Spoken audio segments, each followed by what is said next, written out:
Over the past several weeks, we've talked about every group of people who have a stake in the success of your business and why it is in your best interest to give those groups of folks the best possible experience within your means, and ways to do that, and ways to streamline doing that with systems and efficiencies so that it doesn't feel like adding a load to what you do.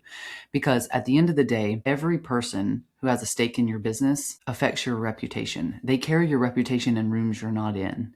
And in this business, your reputation is your revenue. We've covered your client experience, your collaborator experience, your biz buddies experience, those people who have come in contact with you, who've seen just enough of what you do to trust you and recommend you and have never paid you $1 in their life. Crazy cool, right? Why wouldn't we leverage them? We also covered your team experience. And this week, there's one stakeholder we haven't covered yet. And then we'll wrap up this series introducing you to this concept of stakeholder experience. And my hope is that you start to see the entire ecosystem of the business and the brand you're building and the ripple effect it has on those around you, and learn to leverage the experience you give them so that they carry your reputation and you get referrals and retention on repeat, which means that you retain your clients, you retain your teammates, and your reputation becomes your revenue. But there's one stakeholder group we haven't talked about yet. And it's the one that every single part of your business depends on. You're the one making decisions. You're the one holding the pressure. You're the one building this thing. You're the one who had the idea to build this thing. You're the one who carries this vision. You're the one who carries the mission. You're the one who carries why you're doing what you're doing.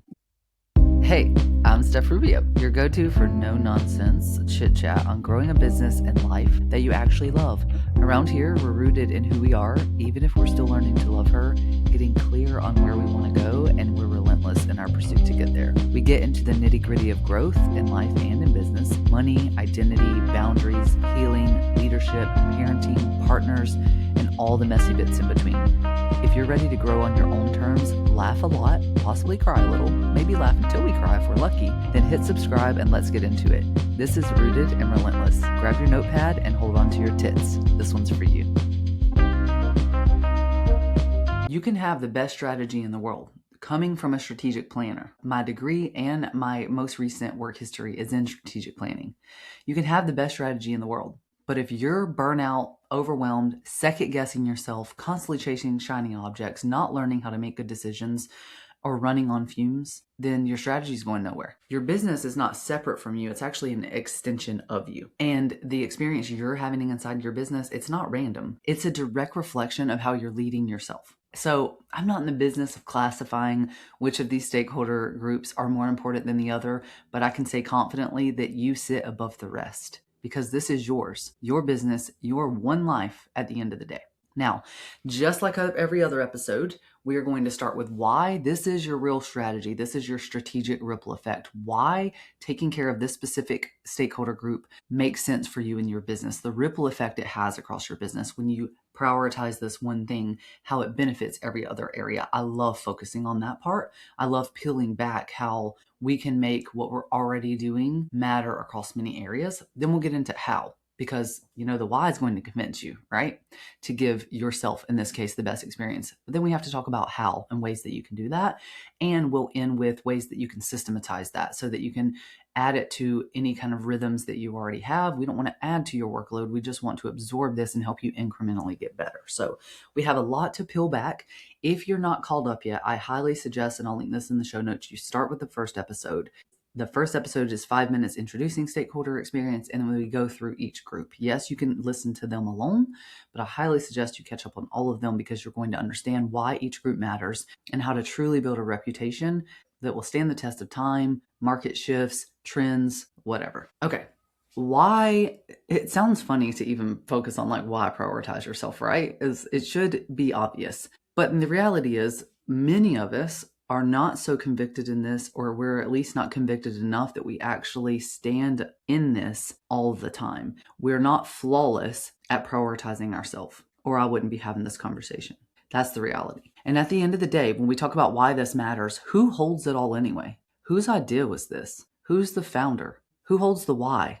Who holds the vision of where you're taking this? It's yours at the end of the day. We have to take care of you so that you can take care of it. What's it all for anyways? I mean, seriously, why are you doing this? And I don't mean the why you started, because the why you started is probably a little bit different than why you're doing it now. For instance, for me, I wanted freedom and flexibility, but I also wanted to grow and shift in ways that I couldn't inside of that job. My why now is very different. I do it now for the people that I serve, the impact that it has on their lives, the growth that they go through, and then the impact they can turn around and have on others. And that is, I carry that. It's way different than why I started. So why are you doing this? Is it more money? And why do you want more money? Is it freedom? Is it to put your family first? Is it location freedom because you want to travel? Is it the impact that you want to have on the world around you? Why? And if you don't take care of yourself and stay grounded in your why, how can you make sure it happens? Caring for you enables every other stakeholder to do what we intend. Your team needs to execute so that you can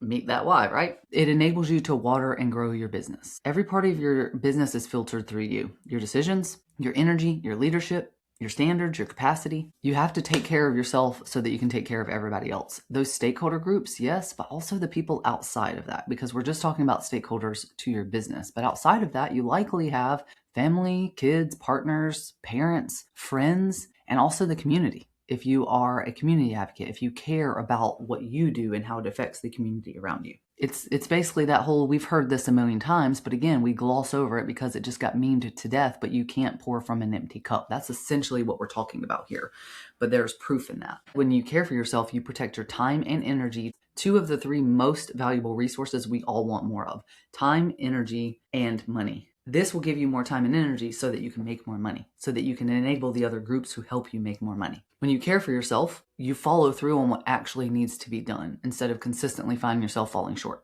And you stop overcommitting and under-delivering. Your clients, your team, your collaborators, your biz buddies, they're all watching you and how you lead yourself and others. If you overextend, if you have no boundaries, if you operate in chaos, if you cannot communicate effectively, that becomes the standard of your business. Regardless of what you say, if that's how you move, that's how people believe you. If you communicate effectively, hold boundaries, lead with intention, that becomes the standard too. You don't just run your business, you model it. You set the precedence for how other people move with you in your business. Another reason why it matters, prioritizing the experience that you give yourself and caring for yourself helps you avoid burnout and resentment that builds. The burnout cycle looks like sprint, crash, disappear, rebuild, repeat.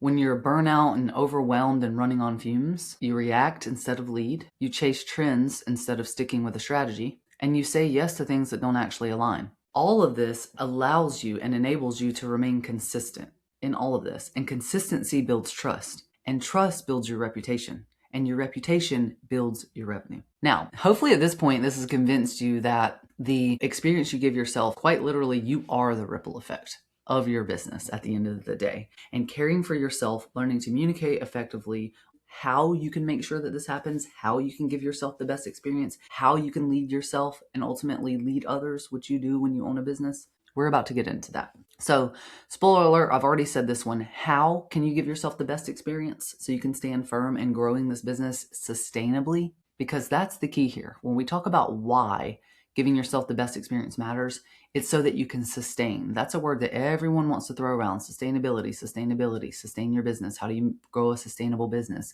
Well, you have to sustain yourself. You have to build rhythms and learn techniques and know and grow yourself so that you can grow your business and you can sustain when it's fun, when it's rewarding, when it's hard, when it's uncertain. And the way that you do that, when we start talking about how, is self-leadership. This looks like self-awareness, being intimately aware of your strengths, of your weaknesses, of what you excel at, of what you don't.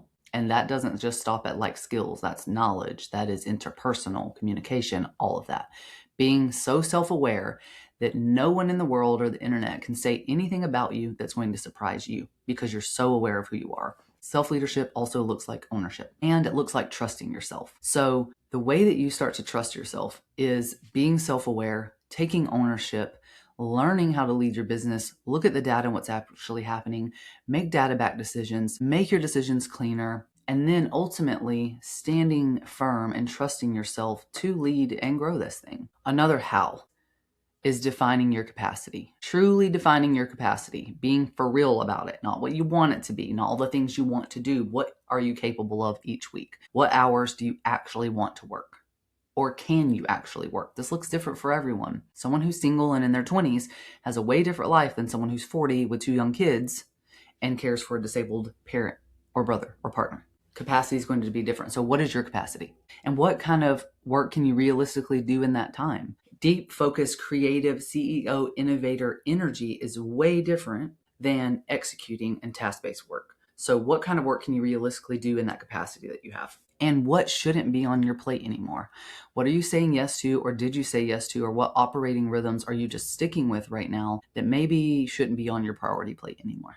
Then you want to cut what doesn't fit, prioritize what's necessary, and deprioritize what isn't. And get good at doing that again and again and again, constantly. When the stress and the overwhelm creeps up, that's usually a capacity sign, and you need to sit down and put things in order of priority, 1 through 7. Here's all the ideas I have. Here's all the things I'm working on. What is absolute most important from that list? Number it, and then figure out which one you can chew 1 to 2 off at a time, because you can't do all 7 at one time if you're a solopreneur or running a lean team. So know your capacity, cut what doesn't fit, and build your business around your life, not fancy CEO schedules. Again, not what you want it to be, not Monday through Friday, 9 to 5 in 2-hour time blocks that someone gave you in a PDF on the internet. Build your business around your real life, because if you build it around that version and that's not your real life, you're going to be miserable because you're going to constantly feel like you're falling short. For some people, that means building slower. Someone in their 40s with young kids, 3 sporting events that rotate through practices and schedules each week, tons of caregivers and doctors for a disabled brother, talking about me here. My capacity looks entirely different than someone who, again, can work a solid 6-8 hours of nothing but focused and execution work and then go take care of themselves mentally and physically, and then go on the weekends and enjoy an outing or fly across the country and go wherever they want. Some of us don't have that option to reset. That means I have to monitor my capacity. That means I might have to grow slower than that other person, or get resourceful and find means of padding that income in the meantime. How can you also prioritize yourself, your sanity, grow a sustainable business? Live your values. Boundaries protect values. So we talk a lot about boundaries. I mean, I'm a big boundary gal, okay? Because I know that that's how you protect yourself. But at the end of the day, your boundaries are boundary lines to protect your values so that you have time and space to live your values. Again, it's your one true life, yours. So if you don't prioritize yourself, if you don't design the way that you want to live it, how can you be sure anyone else will? Before you can live your values, well, the truth is you're probably already living your values, whether you've recognized them or not. So values aren't something that you want to aspire to. Values are what you currently value. And if you look at what you do over a week, month-long period, you'll know. Mine are easily family and life first. That matters first to me, right? So just going on that now, I have to prove that. So saying your values is one thing, proving them is another. Proving them to yourself, proving them to the people around you. Living your values and then putting boundaries in place to protect those is how you live in fulfillment. And when you're not, this dissonance, you feel this angst because of the dissonance between what you value and actually living that value, and lacking boundaries. When people are disgruntled and have crap client relationships because they're answering Slack at 8 p.m. when really they want to stop work at 4 p.m., that dissonance creates angst and misalignment and lack of fulfillment. This all goes together, and then being miserable, affecting your capacity, etc. And this is also boundaries around yourself. When you set boundaries for yourself, you have to stick to them. When you say you're going to take off one afternoon every Friday and go do something for yourself, and then you don't, or you do it for 2 weeks and then you stop, you're crossing your own boundaries. Stop freaking doing that. Okay? Stop. With love. Stop. Prioritize yourself. Care for yourself. It's your life. Your one life. Another way, how, if you will, that you can prioritize yourself is building in decision hygiene. As a leader of a company, a business, this vision that you're chasing, you have to get good at making quality decisions. Indecision is expensive. That spirals on where you think about something for months, wait, don't do it, talk about it, don't do it again. That is expensive. Building decision hygiene looks like learning to decide and act on data, what's real, and data isn't only numbers. So a lot of people freak out when I say that, like Stephanie's about to give me this big old spreadsheet I can't read. Data is also what's truly happening in your body, what you can and cannot do capacity-wise. Data is numbers. What are your conversion rates? It's how you learn to stabilize when you're like, oh no, something's going on, and like Instagram is dead. That's what everyone's saying online. And you're like, well, what changed for you? Look at your data. Did your primary lead source change? Are you still finding clients on Instagram? Then all that other stuff doesn't matter. You cut out the noise, you stabilize and regulate your nervous system. You need to learn to decide and act on data instead of reacting on emotion and feelings. That's the only way you're going to grow a sustainable business. Stop spiraling, waffling, and sitting in decisions for months. You don't have months to make these decisions. Be aware of any knowledge and skills gaps that you have and make a plan to close those. Again, it comes back to being self-aware. If you need to learn how to communicate because you have problems approaching your team when there's a problem, or you have problem approaching your clients, and when they have repeat behaviors that are affecting your output of work and you need to approach them and have a direct difficult conversation and you're terrified and you don't feel equipped to do that, then that is a knowledge and skill gap that you need to fill. If you need to learn how to utilize spreadsheets, take that class. Being self-aware, knowing your knowledge and skills gaps, and then planning how you can fill those and grow yourself over time. Indecision looks like overthinking, delaying, and constantly seeking reassurance. Instead, you need to define your priorities, use data where you have it, make the call, move forward. In my mastermind, we really learn and hone the skill of decide, act, monitor, tweak, adjust if necessary, repeat. Before that decide, you're usually having a discussion, especially in the mastermind, and or looking at your data, usually both. What's happening? What is the decision we're trying to make? What is the problem here? Talk about it, look at what's real, make a confident decision, act on that decision, sit in that uncomfortably, whatever, monitor what happens, make any tweaks or adjustments as necessary, repeat as necessary. That's called leadership. You're not always going to feel 100% certain, and you don't need to. But you do need to be willing to decide and iterate. Clean decisions create momentum, and they capitalize on that momentum. All right, another how. Create CEO operating rhythms that are manageable for you and your stage of business. This can look like weekly reviews where you sit down and plan your content for the week ahead, and you review your content for this week to see what went well and what didn't. And also, it's not just your social media content here. This is like capacity looks, what went well and what didn't. Where were you overcommitted? What do you need to back off of next week? This can look like monthly business reviews. I love a monthly business review that is data and number heavy. I want to look at my primary lead source. I want to look at new leads. I want to look at conversions. I want to look at the revenue coming in. I want to, if I know where my primary lead source is, then I know where to spend my time and resources to get more leads when I need them. When you know this stuff, you learn how to leverage this stuff. It can look like quarterly resets. It can look like protected time, like protected thinking time. This is a big one to add in when you think about CEO operating rhythms. When you want to create, iterate, review that, you are going to need time where you're not just doing. And that is so hard when you're coming from an operator background. Anyone listening to this, if you are in operations, we can be big level strategic thinking, but that is still using our superpowers and then planning to mitigate risk and all of that, right? But when you are in that creative space as a CEO leading a business through market shifts like the one we're in now, you have to learn how to have protected thinking time where you can just grab a notebook and go to a park and free write for hours. And that scares the hell out of people. Just trust me. Structure creates freedom, not the other way around. Well, that's a wrap on this episode of Rooted and Relentless. If you thought that ended abruptly, it's because it did. This segment of the overall Stakeholder Experience series was information heavy, and I know you have other things to do with your life, so I thought it best we busted into two to make it easier to digest. Be sure to pop back on tomorrow for part 2, where I go even deeper into ways you can prioritize your own experience in your business, including some of my favorite ways to do so, which allow me to manage my personal life with kids in 3 different sports, my own hobbies, my relationship with my delicious husband, caretaking duties for my brother, and not only run a business, but excel at caring for every stakeholder experience group we've broken down so far. Toot toot, yes, I toot my own horn. It's not easy, and it comes from concerted effort to put systems in place to make it possible to do so. We'll wrap with ideas for how you can systematize this, and you'll be off on your merry way to using strategy, systems, and self-leadership to make sure your reputation becomes your revenue too. I'll see you tomorrow. Bye.